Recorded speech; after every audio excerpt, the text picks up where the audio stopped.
$11 billion. That's the estimated annual revenue of the Russian Bratva at its peak in the 1990s. Not one organization, a sprawling, decentralized network of criminal syndicates that had survived Stalin's prison camps, outlasted the Soviet Union and was now flooding into Western Europe with more money, more weapons, and more patience than any law enforcement agency had prepared for. And they were heading straight into territory that someone else already owned. The Hells Angels had spent 4 decades building the most sophisticated criminal franchise in the Western world, chapters across 29 countries, drug pipelines running from South America to Scandinavia, street-level control so deeply embedded in certain regions that local dealers paid them like a government pays taxes. You didn't operate without their permission. You didn't even breathe without acknowledging the hierarchy. 2 empires, both expanding, both disciplined, both moving toward the same geography. The FBI called it a growing threat. Europol flagged both organizations in the same criminal intelligence assessments. And when these 2 worlds finally collided in port cities, in arms deals, in encrypted negotiations nobody was supposed to know about, nobody held a press conference, because that's exactly how both sides wanted it. Here's what made this different from every other organized crime story.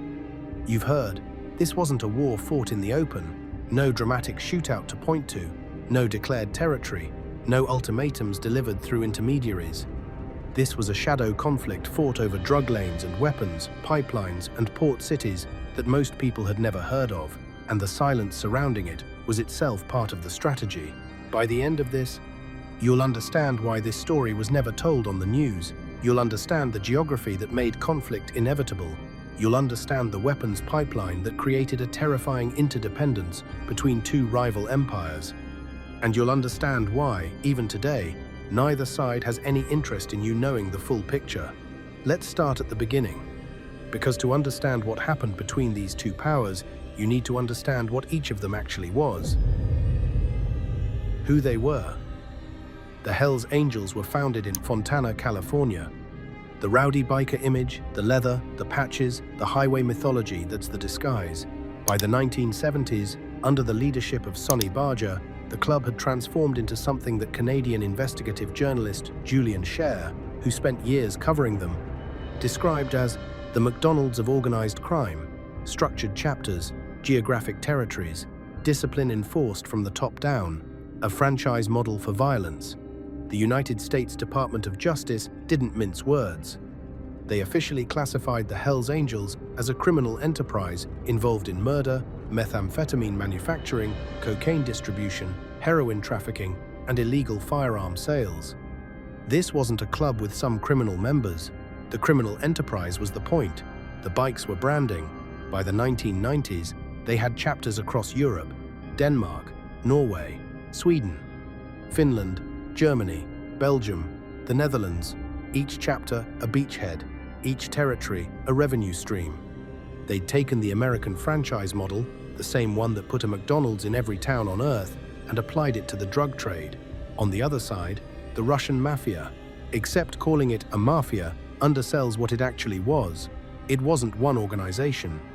It was a sprawling network of criminal syndicates, the most prominent being the Vory v Zakone, meaning, in Russian, thieves in law. These men were born inside Stalin's Soviet prison camps, the gulags. They emerged from a system designed to break human beings and instead created the most disciplined criminal culture on Earth. The Vory lived by an 18-point code. No cooperation with the state ever, no legitimate employment, no military service, absolute loyalty to the Brotherhood. Violation of any point was punishable by death, not threatened with death, punished with death. When the USSR collapsed in 1991, documented research found approximately 5,000 criminal groups operating across the former Soviet Union, with an estimated 100,000 members between them. 100,000. And when the wall came down and the borders opened, they moved.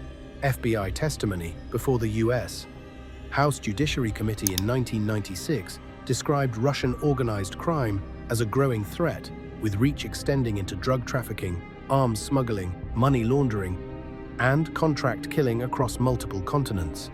The agents giving that testimony weren't speaking theoretically. They were watching it happen in real time. Two empires, both moving west, both disciplined, patient, and organized in ways that defied what most people understood about criminal organizations. And both heading toward the same geography. The geography that made conflict inevitable. The collision point was Scandinavia and the Baltic states. In the 1990s, this region became the most dangerous criminal crossroads in Europe, and it happened for reasons that had nothing to do with crime and everything to do with geography. These countries formed the northern edge of Western Europe's drug distribution network. The Hells Angels had spent years building chapters there, and by the mid-1990s, they had 15 chapters across Scandinavia, with roughly 290 patched members across the 4 countries. They controlled distribution networks, extortion rackets, and the kind of territorial enforcement that kept rivals out. Former Soviet territory, port cities sitting directly between Russia and Western Europe, Riga in Latvia, Klaipėda in Lithuania, Tallinn in Estonia. These weren't just cities. They were the most important smuggling corridors on the continent. Canadian researcher Yves Levine, cited in documented records of the Nordic Biker War, noted that one of the key drivers of intensified Hells Angels activity in Scandinavia was the proximity to the Baltic states, where drugs could be exchanged directly for weapons from the former Soviet Union. Read that again. Drugs for weapons, not drugs for money, not weapons for money. A direct barter economy operating in the grey space between Western Europe and the former Soviet bloc, and both sides needed what the other had. The Russian Bratva, specifically the Tambovskaya gang from Saint-Anne-de-Ten, Petersburg had established a documented, long-standing presence in Stockholm, not as visitors, as operators. They were using the port as a smuggling link between St. Petersburg and Western Europe, moving product in both directions through the same infrastructure that legitimate shipping companies used every day. According to the European Council on Foreign Relations, Russian criminal groups came to Europe in the 1990s as would-be conquerors. That's the phrase they used. Not opportunists, not refugees from a collapsed state. Conquerors. During what became known as the Bloody Autumn of 1994, Estonia alone saw approximately 100 murders linked to the struggle between Russian criminal factions for dominance over the Baltic underworld. 100 murders in one country, in one season. And that number doesn't account for the bodies that were never found, the disappearances that were logged as missing persons, or the deaths that were staged to look like accidents. Both the Hells Angels and the Russian Bratva were fighting for the same drug lanes, the same port cities, the same corrupt port officials whose cooperation made everything else possible. It wasn't coincidence. It wasn't bad luck. It was two expanding empires trying to move through the same corridor at the same time. And somewhere in the middle of all of that was a weapons pipeline that made the whole situation genuinely unsettling. The weapons pipeline. Here's where the story gets complicated in ways that nobody talks about. During the Nordic Biker War, the documented 1994 to 1997 conflict in Scandinavia between the Hells Angels and the rival Bandidos, something strange started appearing at crime scenes. Not handguns, not shotguns. Not the tools you'd expect from a motorcycle club settling territorial disputes. Russian-made anti-tank rockets.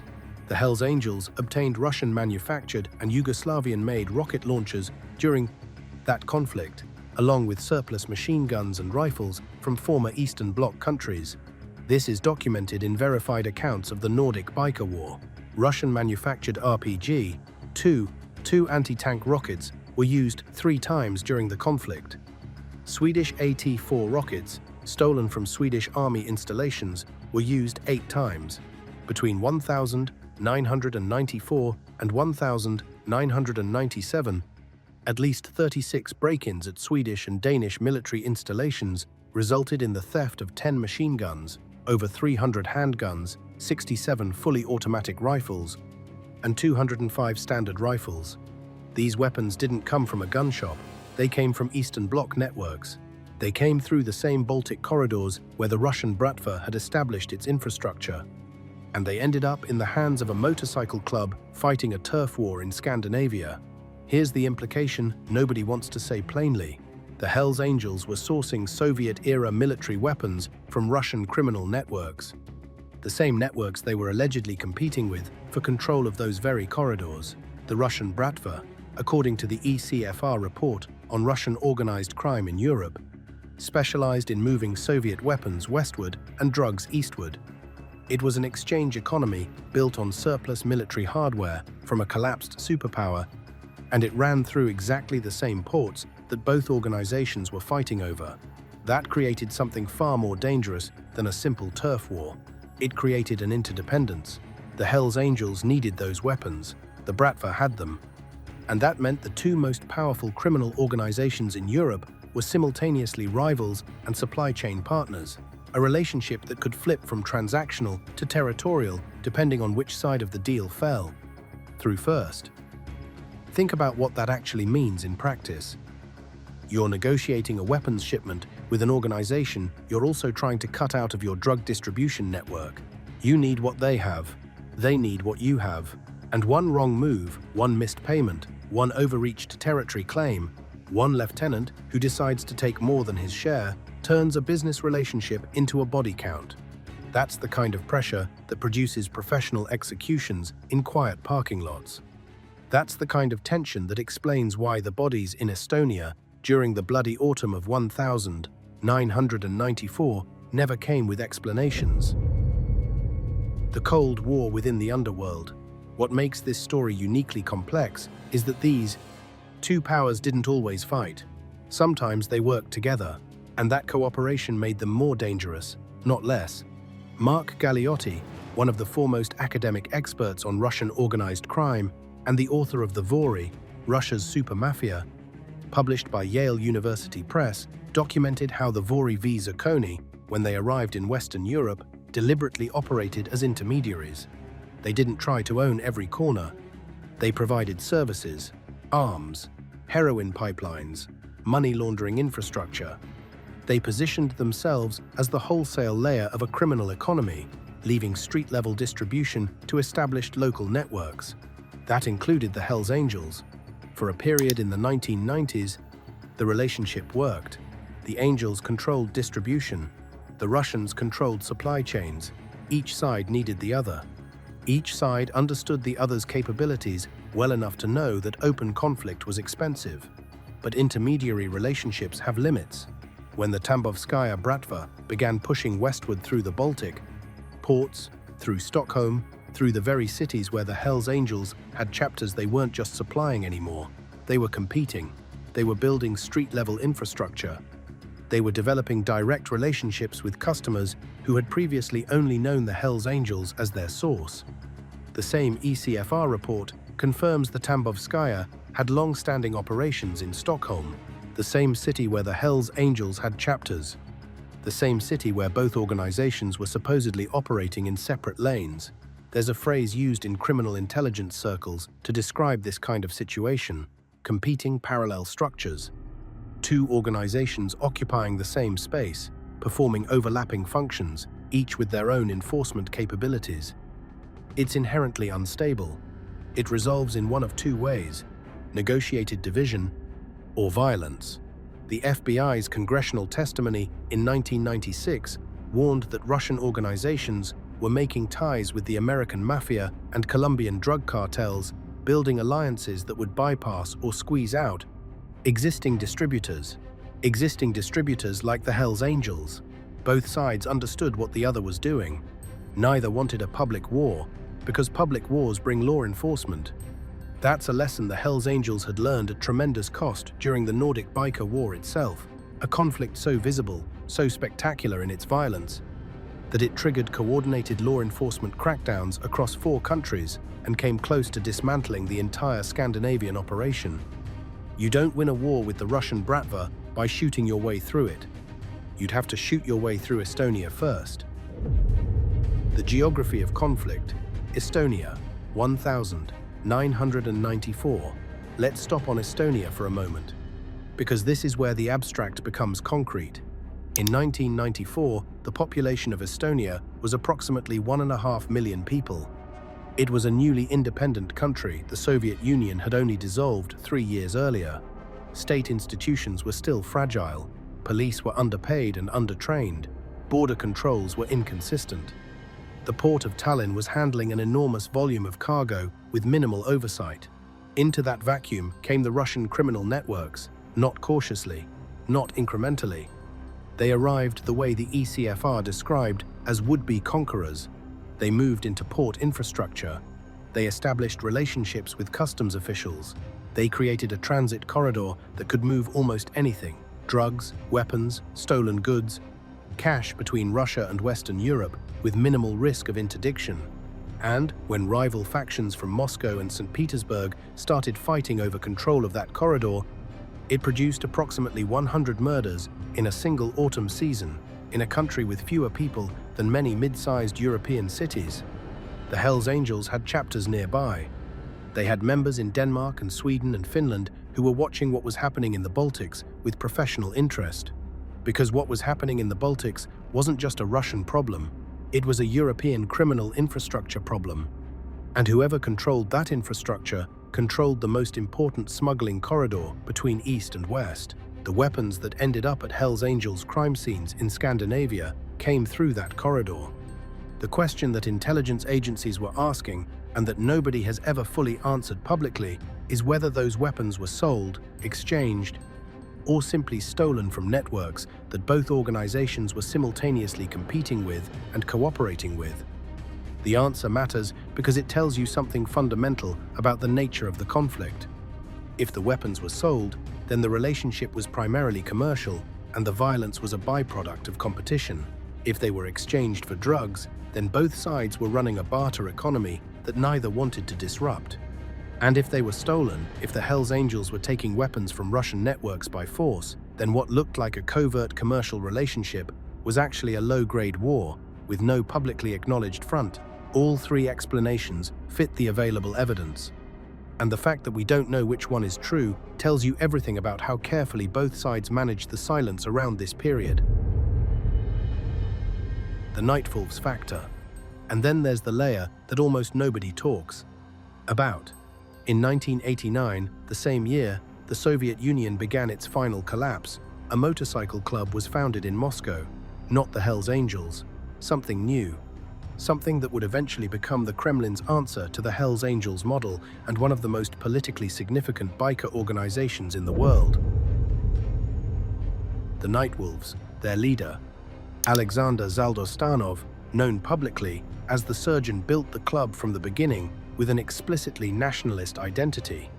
Where the Hells Angels represented American outlaw mythology, the Nightwolves represented Russian Orthodox nationalism, Soviet nostalgia, and eventually, direct alignment with Vladimir Putin's political project. Putin didn't keep that alignment quiet. He appeared at Nightwolves rallies. He described them publicly as his friends. He attended their events and was photographed with club leadership in ways that Western politicians would have considered politically suicidal. The Nightwolves, for their part, were not subtle about their position on the Hells Angels.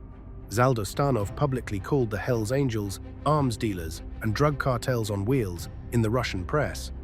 He formally petitioned Russia's parliament to add both the Hells Angels and the Bandidos to a government list of undesirable foreign organizations, the same designation Russia uses for NGOs it wants to shut down. Here's the thing. That language, arms dealers and drug cartels on wheels, was coming from a man whose own organization would eventually receive hundreds of millions of rubles annually from the Russian government.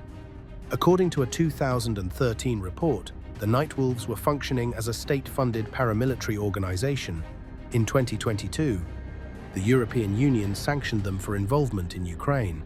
So when the Hells Angels eventually established a chapter in Moscow, formed by former Nightwolves members who had left the club over internal power struggles, they weren't just opening a new chapter.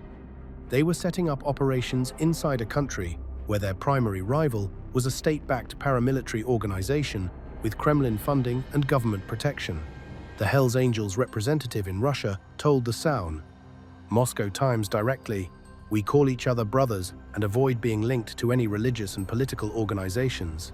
Translation, "We know exactly where we are. We know who we're surrounded by. And we are not going to say anything that gives them a reason to move against us. That's not a club statement. That's a man choosing his words very carefully in a very dangerous room. Why the silence was strategic. So, here's the question that should be bothering you. Two of the most powerful criminal organizations in the planned world, competing for the same geography, sharing the same weapons pipeline, operating in the same port cities, with a history of simultaneous cooperation and conflict stretching across 3 decades. And the public record of their relationship fits in a paragraph. Why? The answer is that both sides had the same strategic interest in silence, not because they were allied, not because the conflict was resolved, and end A,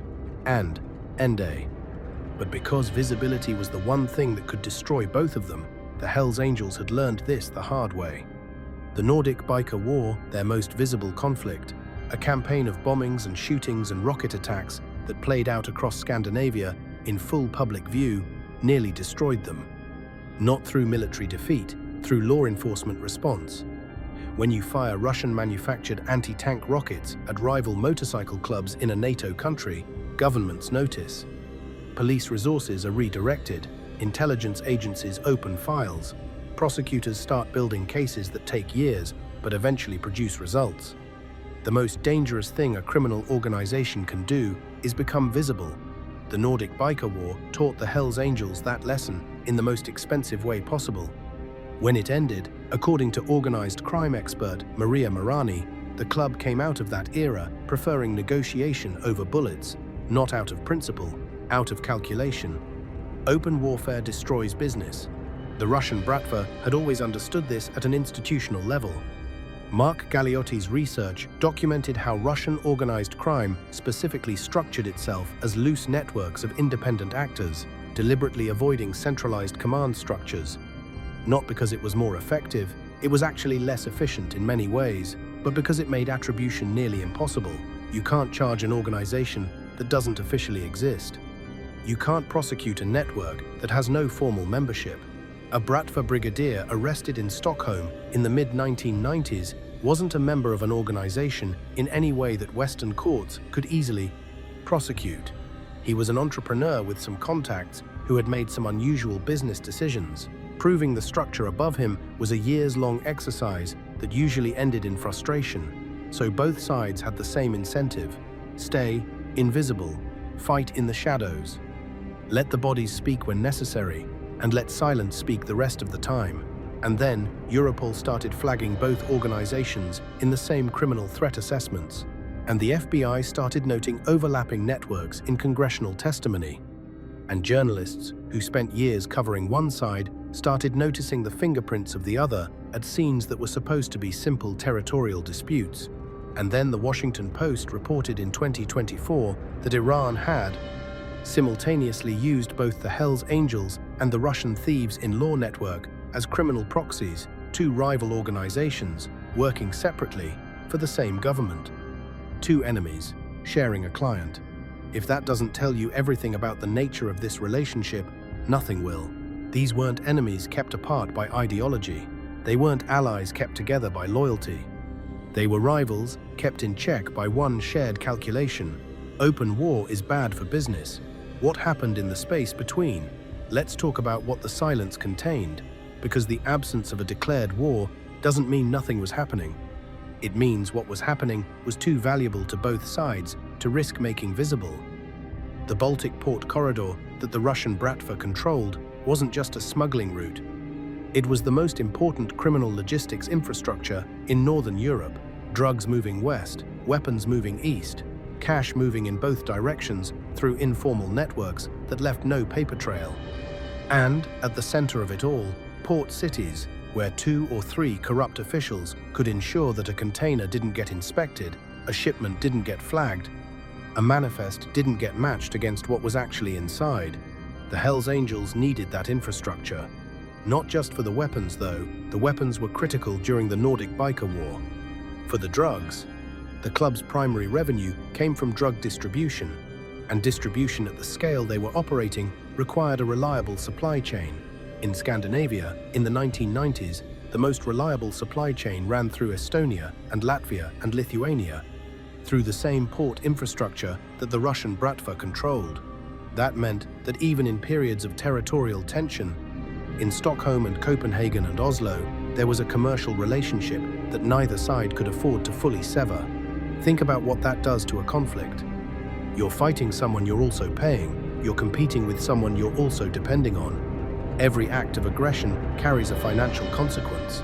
Every territorial gain risks a supply disruption. The calculus of violence becomes extraordinarily complex when your enemy is also your logistics partner. This is why intelligence agencies found the situation so difficult to analyze. Standard frameworks for organized crime, two sides, a dispute, a resolution, didn't apply. What they were looking at was something closer to a joint venture, in which both partners were simultaneously trying to maximize their own share and minimize the other's leverage. Not a war, not an alliance. Something in between that had no clean name. The bodies that showed up, the murders in Estonia, the violence during the biker war, the professional executions in port cities that nobody ever officially claimed, those weren't the primary story. They were the pressure valve. The moments when the commercial tension exceeded the capacity for negotiation and resolved itself the only other way it knew how. And then, when the body count got high enough to attract attention, both sides went quiet again. Because attention was the one thing they couldn't afford. The bigger question, here's what organized crime experts spent years arguing about. Was the relationship between the Hells Angels and the Russian Bratva fundamentally competitive or fundamentally complementary? The competitive argument is straightforward. Two criminal empires, overlapping geography, overlapping revenue streams, inevitable conflict. The bodies in Estonia, the weapons pipeline disputes, the territorial encroachments in Stockholm, these are evidence of two organizations that couldn't coexist in the same space and eventually had to fight for dominance. The complementary argument is more unsettling. The two organizations were, at their core, serving different functions in the same criminal economy. The Bratva provided wholesale drugs, weapons, money laundering infrastructure at scale. The Hells Angels provided retail street-level distribution, territorial enforcement, the kind of local presence that made the wholesale supply chain worth having. In this reading, the conflict was never existential. It was negotiation by other means. The evidence supports both arguments because both were true at different times and in different places. In Stockholm, they competed. In the arms trade, they transacted. In the Baltic corridor, they occasionally fought over control and occasionally split the revenue. The relationship was not fixed. It shifted based on geography, opportunity, and whoever had the leverage at any given moment. But here's the thing that makes this more than just an organized crime story.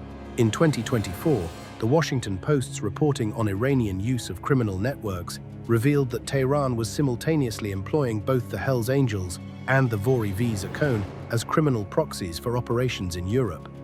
Not one or the other, both, at the same time, independently of each other. That means there exists at least one government on Earth that has successfully weaponized both organizations for its own purposes.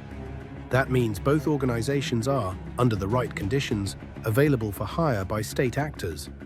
And that means the conflict between them, whatever its current form, exists within a larger geopolitical context that has nothing to do with drug lanes or weapons pipelines or port city turf.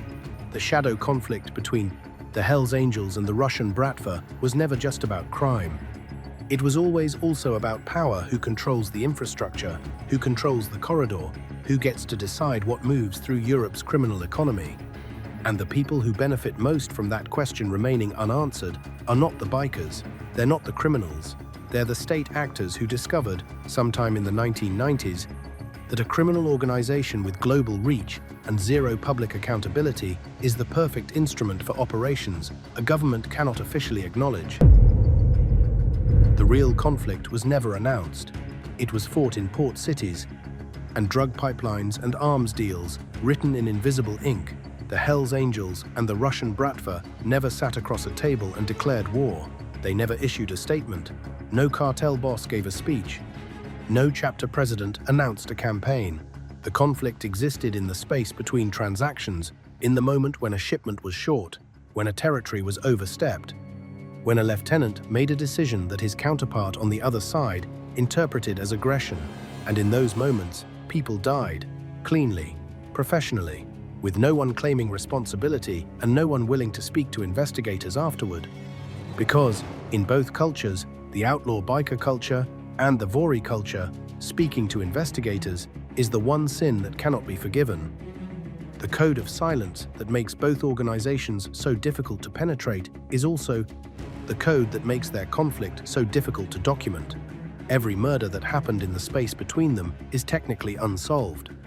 Every arms deal that went wrong, every territorial dispute that produced a body, every professional execution in a Baltic port city, closed file, no arrests, no trials.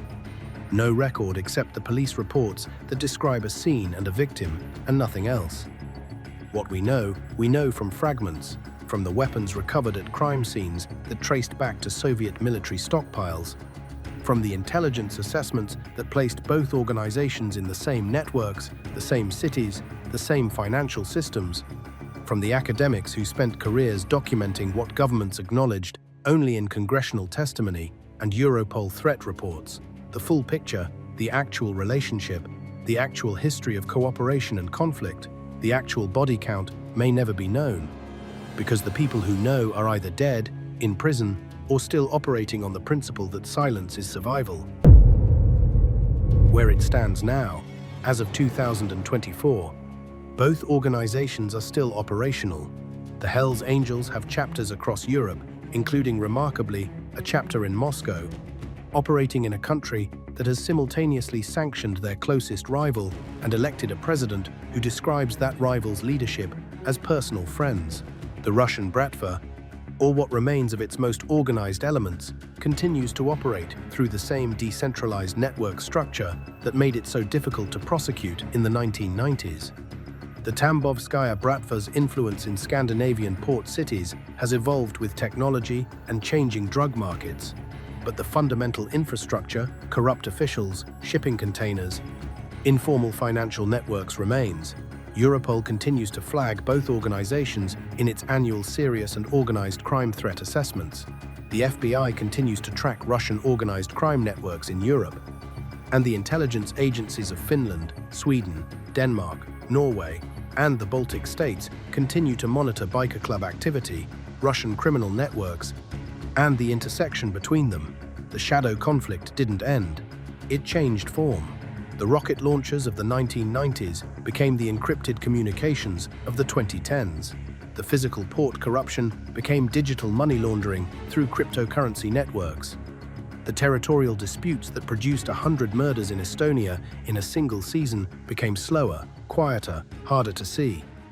But the fundamental dynamic, two disciplined, patient, globally connected criminal organizations competing for control of the same corridor, hasn't resolved.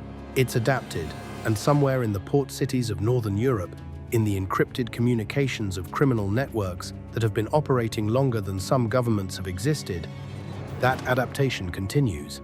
The real conflict was never announced, because announcing it was never in anyone's interest.